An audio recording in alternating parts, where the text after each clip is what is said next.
Olá, seja bem-vindo à Hora do Pod, o podcast para toda hora. Aqui é o Gian, Sou o RD.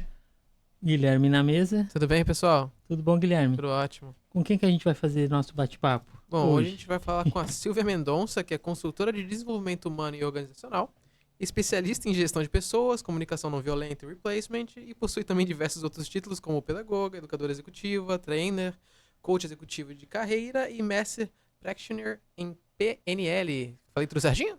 Tá Falou tudo tudo certo? certinho. Maravilha. Seja bem-vinda, tá, Silvia? Bacana, Silvia. Você tem bastante coisa que você faz, né? Sim, Legal. exatamente, né? É uma jornada que vem acontecendo, então nem sempre foi assim. Eu venho do universo corporativo e há 7 anos atrás eu fiz uma transição de carreira e venho me especializando desde então para trazer toda essa bagagem que eu adquiri e trabalhar com desenvolvimento humano e organizacional. Ah, que legal.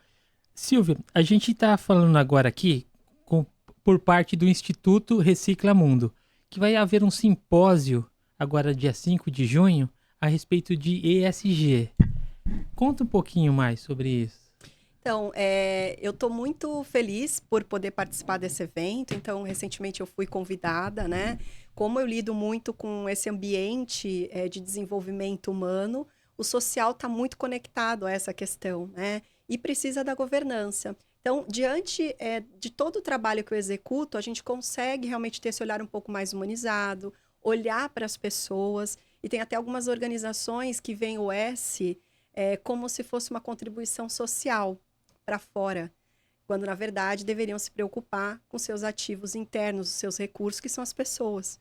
Então a empresa tem essa missão, né, de cuidar, e a governança traz os pilares que são importantes, como propósito, visão, valores, para que realmente tudo isso se sustente.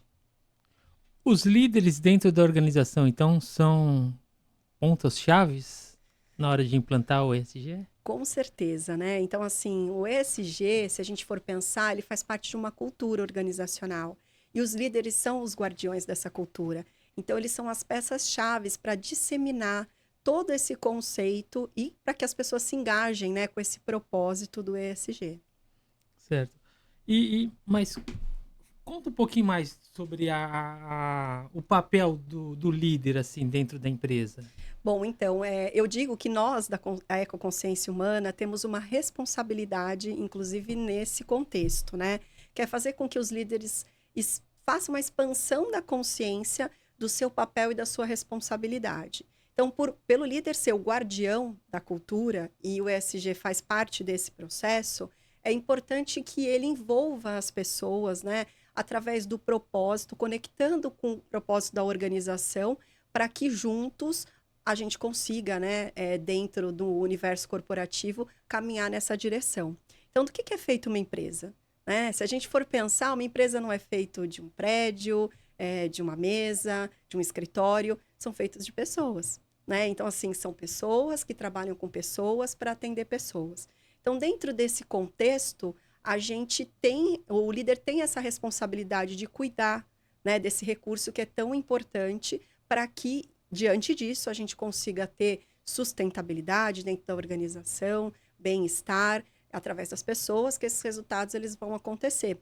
E quando eu falo de pessoas, eu não estou falando só das pessoas que compõem a organização.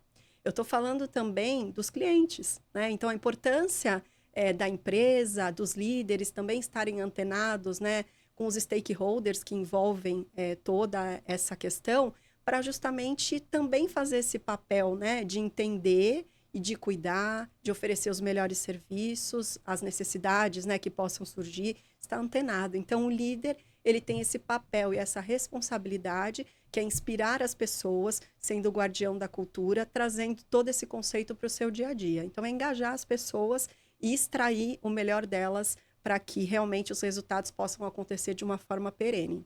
E de fato o líder é peça-chave nisso daí, né? Se o líder não compra a ideia, não tem como o restante da organização lá que trabalha lá seguir. Exato, né? Então, olha só como é interessante, né? A responsabilidade dos líderes, né, nesse papel. Então, de estar realmente não só veiculando a informação do ESG, mas também através do seu comportamento, fazendo com que as pessoas percebam e espelhem esse comportamento para que isso de verdade seja vivenciado na prática. Assim.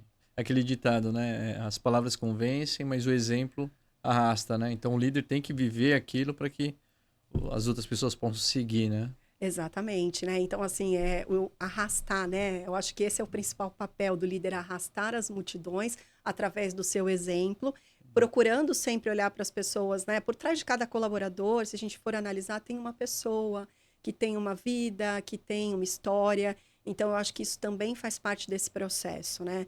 E aí, essa intenção, né, que é tão importante da liderança, realmente estar aberta a escutar as pessoas, para que ele possa também conhecer o propósito delas e que ele consiga fazer essa conexão para que juntos, né, a união faz a força, né? Verdade. A gente conquiste aí um espaço e trabalhe muito nesse contexto também da diversidade, que é tão importante a gente entender essa individualidade, né? Então, cada um tem ali uma competência, uma função que pode realmente entregar de uma forma mais satisfatória. Então, faz parte de todo esse processo da liderança, de fazer esse entendimento e direcionar essa equipe, né? Mostrando ali aonde que é o caminho que a gente precisa trilhar. Perfeito. Só empresas grandes que podem estar inclusos no ESG ou pequenas empresas também? Pequenas empresas também, eu não vejo isso como se fosse um estereótipo, né? Ao contrário, pequenas iniciativas também podem refletir nesse contexto. Então, a gente tem toda essa cadeia de possibilidade e entendendo o seu negócio, você pode saber de que forma que você pode realmente atribuir e trazer, né, essa realidade para dentro da empresa. Então, não tem tamanho, tem a intenção, né? Tem realmente essa disponibilidade que é você saber. Então, por exemplo, se é uma empresa pequena e você vai criar um produto, você tem que saber o impacto daquela matéria-prima, de qual vai ser, né? Então, diante disso, eu entendo que todas as organizações deveriam, mesmo as pequenas, terem isso mais intrínseco na sua cultura, para que realmente isso, já do início, vamos dizer, se é uma empresa que começou agora, se torne perene. Certo. Uma coisa, e quais os maiores desafios que as organizações enfrentam, assim, as empresas enfrentam para implantar Então o ESG, o né? Essas ESG? práticas, Qual né? a liderança, qual o maior problema da liderança para implantar na empresa? Então, eu acho que, eu acredito de verdade que tem a ver com essa questão da cultura. Então, nem todas as organizações, porque isso, se a gente for analisar, ele teve uma força grande depois da pandemia, né? Então, assim, já se falava, mas eu acho que tomou uma proporção diferente diante disso. Isso, existe um caminho para que seja segmentado e essa transformação aconteça, né? Então, existem alguns desafios, sim, que é essa questão da cultura que precisa ser instaurada, estabelecida, para que todos comprem a ideia, porque tem um contexto muito intrínseco, né? Nem sempre a gente se dá conta, olhando, por exemplo, para a diversidade, que nós temos uma fala estrutural que acaba impactando o outro, e tem outros fatores também que, se a gente entra nesse contexto, a gente traz para essa realidade, né? Então, os desafios, eles realmente são correlacionados a essa virada de chave, né? O quanto que você precisa fazer essa mentalidade mudar e fomentar isso na organização como um todo, para que, de fato, todos tenham a mesma mentalidade e a gente siga num objetivo comum. Então, acho que o principal desafio é esse, sabe? Essa quebra de estigma, essa mudança de mentalidade. Eu acho que é isso que traz o principal desafio para as organizações. E é um passo de cada vez, né? Então, assim, não adianta a gente querer sair do 0 para o 100. Quando a gente fala de ESG, a gente precisa entender as práticas, entender o quanto que a nossa organização e como ela está inserida, para que, diante disso, planos de ações sejam feitos e a gente estabeleça esses passos para que a gente vá mudando essa cultura, essa mentalidade, né? Fazendo com que todos comprem a ideia. Uhum. Né? E pela sua experiência, é difícil quebrar essa cultura? É difícil, né? Porque cultura, se a gente for pensar, é uma repetição de comportamentos, né? Então, quando eu olho para esse contexto, a gente pode até, se você pensar na cultura familiar, né? O que é cultural para você? Ah, cultural, as macarronadas de domingo, enfim, tô dando exemplos, né? Assim. E aí essas coisas vão se perpetuando, certo? A mesma coisa acontece nas organizações. Então, o comportamento, ele vai sendo repetido e isso vai se tornando desafio para que você quebre esse estigma, Por isso que eu digo que o líder ele tem um papel importante. Então, a cultura, os valores, eles são os pilares da governança e eles não têm que ficar só colados na parede. Isso tem que ser realmente respirado por todos os que estão dentro da organização. Então, essa mudança de comportamento realmente é uma coisa que traz um desafio muito grande, né? Precisa de uma consciência maior.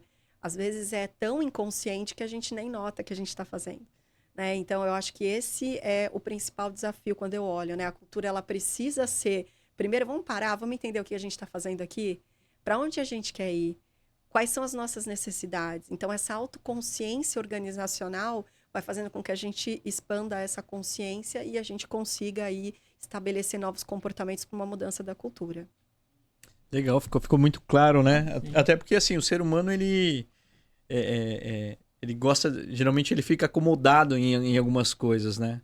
Aí você mencionou, né, nessa questão cultural. E só pelo que você falou, fica claro, né? Que se o líder, ele busca seguir, ele vai realmente ajudar as pessoas a mudarem, né? Esse comportamento. Exatamente. Faz toda a diferença. Acho que estabelecer essas bases é o ponto mais importante. E o líder, com certeza, vai ser e ter o papel fundamental nessa mudança de mentalidade, né? Então, você que está ali perto do seu colaborador, é você que está observando. Muito se fala que é o RH que tem que cuidar disso, mas na verdade não é, porque é você que está ali no dia a dia com o seu colaborador, né? E aí eu até faço uma analogia de diferença de ambiente e ambiência. Então, quando a gente pensa na tua responsabilidade enquanto líder, né? Vamos pensar no restaurante. Quando você vai a um restaurante, o ambiente, quem te oferece é o dono do restaurante. Mas a ambiência, que é você se sentir bem, de repente você até desejar voltar e etc., é o garçom. E aí eu falo que nessa analogia o líder é o garçom. Ele tem que cuidar, ele tem que entender, ele tem que, através realmente desse movimento, engajar as pessoas, fazendo com que elas se sintam parte. Isso tudo vai favorecer demais aí o desenvolvimento. É bem interessante essa analogia. Gostei. É, Muito bom, hein? Boa, né? O Instituto Recicla Mundo, ela está fazendo, igual eu falei, o simpósio com... A Sandra está trabalhando bastante, né? Bastante mesmo. E quais as suas expectativas, assim, para esse simpósio, em termos do impacto que ela vai ter na sociedade, na parte empresarial? Qual a sua expectativa? Olha, a minha expectativa ela é muito positiva, porque eu entendo que mais movimentos como esse vão sensibilizar as empresas, né, para que elas possam realmente criar uma diretriz, trazer realmente a consciência, né, das mudanças e do que é necessário, né, para que a gente possa fazer isso. Porque o evento ele vai trazer também, como é que eu vou dizer, conteúdos que vão servir, né, com esse intuito, né, de fazer com que as pessoas reflitam. Ali todo mundo vai sair com alguma informação que vai ficar refletindo e talvez se torne um plano de ação. Então, acho que essa é a minha expectativa, né? A expectativa é que esse impacto seja realmente relevante e que as empresas grandes, mas também as pequenas, entendam, né, o quanto que elas podem trazer isso para a sua prática. Entendi. Silvia, deixa um recado para as pessoas, para eles poderem terem vontade de ir ao simpósio. Vai ter também a parte que vai ser online também, vai ter transmissão ao vivo. Mas se as pessoas puderem ir também ao Parque Tecnológico, é muito importante a presença física também, para eles sentirem o calor, como que é estar dentro as pessoas, né? Aquela troca de ideias também. Exatamente. Acho bacana, né? Deixa um recadinho para eles. Bom, Pode olhar até aqui. Eu, particularmente, gosto muito, né, dessa troca que acontece entre as pessoas. Então, esse olho no olho, nenhuma ferramenta online traz pra gente, né? Então, eu acho que vai ser um momento de descontração, mas que vai trazer ali recursos importantes para uma quebra de estigma, uma expansão de consciência. E eu acho que vai ser uma grande oportunidade de trocas, de networking e de entender o momento do ESG numa data tão importante que é dia 5 de junho. Então, eu queria fazer esse convite para que todos estivessem presentes. Vai ser um prazer receber vocês. E eu acho que a gente vai ter realmente esse movimento acontecendo mais vezes, né? Então, vai ser um impulsionador, né? Então, seria isso. Tá certo. Perfeito. Muito obrigado, Silvia. Muito obrigado mesmo. E dia 5, então, pessoal. Dia 5 de junho, aqui no Parque Tecnológico, em Santos, a partir das 8 horas da manhã, tá? Então sigam eles, o pessoal ali, tudo, e vão lá e vão assistir as palestras. Vai ser muito bacana. interessante, tá bom, pessoal? Valeu! Obrigado, um abraço.